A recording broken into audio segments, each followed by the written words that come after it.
Au ministère de la Recherche scientifique et innovation technologique, les agents et cadres du Commissariat général à l'énergie atomique notent un changement dans leurs conditions socio-professionnelles. C'est ce qu'ils ont fait savoir à leur ministre de tutelle lors de l'Assemblée générale ordinaire à laquelle José Panda a été convié.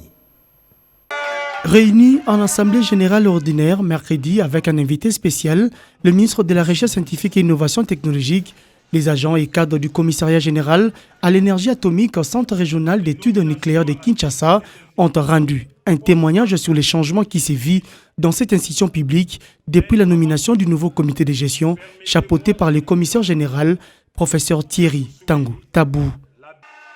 Profitant de cette présence du ministre des tutelles, le personnel du CGA Krenka a formulé quelques demandes à l'autorité des tutelles. Il s'agit entre autres de la mécanisation effective de certains agents du CGA, le paiement du salaire de base de certains agents mécanisés, la régulation des différentes primes internes par la prise d'un arrêté, la concrétisation du redémarrage du réacteur Trinca 2, la concrétisation de la prime Kamanda qui pourrait être rebaptisée prime Kampa pour signifier Kamanda, Panda ou encore l'alignement de l'ensemble des agents de la recherche scientifique au traitement des agents de l'ESU.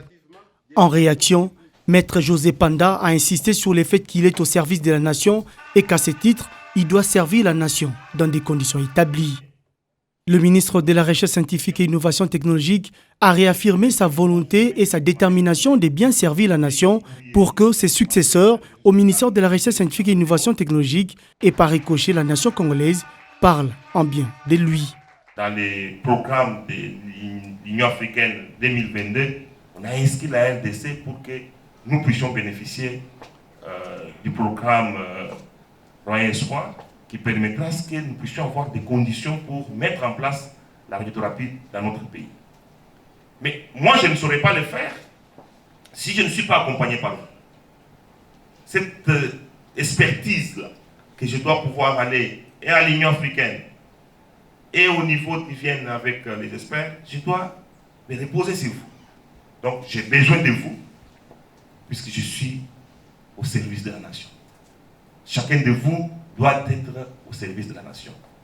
Ce qui est passé est passé.